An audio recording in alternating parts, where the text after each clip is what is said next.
அன்பான வரவேற்பிற்கு என்னுடைய மனமார்ந்த நன்றியை தெரிவித்துக் கொள்கிறேன். இந்த நிகழ்ச்சியிலே நம்மோடு கலந்து கொண்டிருக்கக்கூடிய மாவட்ட கழகத்தின் செயலாளர்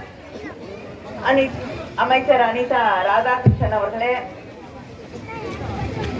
திருவைகுண்டம் சட்டமன்ற உறுப்பினர் ஊர்வசி அமிர்தராஜ் அவர்களே, தூத்துக்குடி மேயர் ஜெகன் பெரியசாமி அவர்களே, விடுதலை சிறுத்தைகள் இயக்கத்தை சேர்ந்த மண்டல செயலாளர் தமிழ் இனியன் அவர்களே, ஒன்றிய கழக செயலாளர்கள்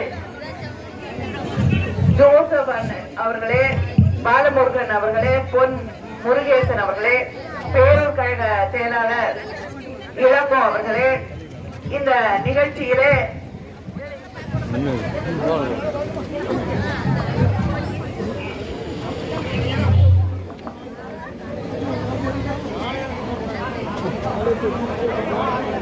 வாங்கி போட சொல்லுங்க.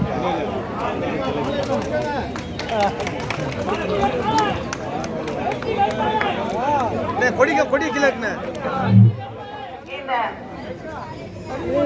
நிகழ்ச்சியிலே கலந்து கொண்டிருக்கக்கூடிய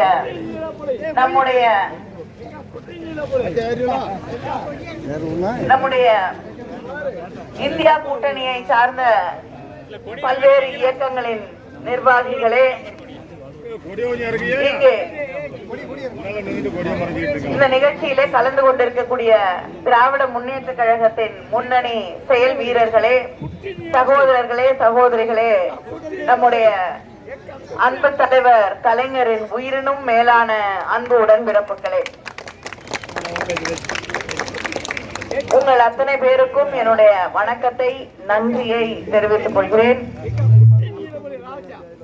இந்த தேர்தலிலே நாம் ஒன்றை நினைவிலே வைத்துக் கொள்ள வேண்டும். பெருந்தலைவர் காமராஜர் அவர்களுடைய சிலையின் முன்னால் நின்று கொண்டிருக்கிறோம். அவருடைய கனவு பள்ளிக்கூடத்துக்கு போய் படிக்கணும் இல்லையா? அதனாலதான் மதிய உணவு திட்டத்தையே அவர் கொண்டு வந்தார்.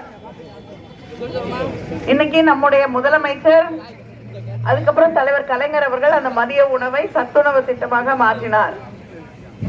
இன்னைக்கு நம்ம முதலமைச்சர் அண்ணன் தளபதி அவர்கள் காலை உணவு திட்டத்தையும் கொண்டு வந்து ஸ்கூலுக்கு போற பிள்ளைங்க காலையில பசியோடு பட்டினியோடு இருக்கக்கூடாது என்பதற்காக காலை உணவு திட்டத்தை கொண்டு வந்து இன்று நாடு போற்றக்கூடிய விதத்திலே அதை செயல்படுத்திக் கொண்டிருக்கிறார். தமிழ்நாட்டை பொறுத்தவரை அதிகமாக மாணவர்கள் இருக்காங்களோ இல்லையோ, அரசு பள்ளி நடத்தப்படும்.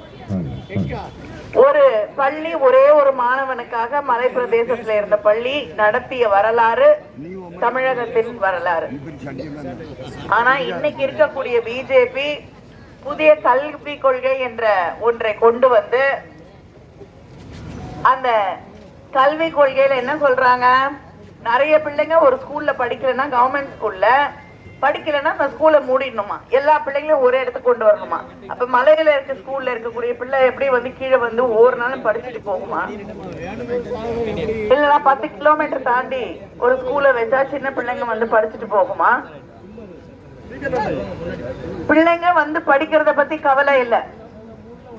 அதே போல கல்லூரி தலைவர் கலைஞர் அவர்கள் ஒவ்வொரு சின்ன சின்ன கிராம ஊர்லயும் கல்லூரி கட்டினாங்க, காலேஜ் கட்டினாங்க. ஏன்? கிராமத்துல இருந்து ஒரு பிள்ளை வந்து நகரத்துக்கு வந்து படிக்கணும்னா, சொந்தக்காரங்க இல்லைன்னா ஹாஸ்டல்ல தங்கி படிக்கணும். செலவு, சில பேருக்கு வசதி, நிறைய குடும்பங்களுக்கு வசதி இருக்காது, அந்த பிள்ளைங்க வந்து படிக்க முடியாது.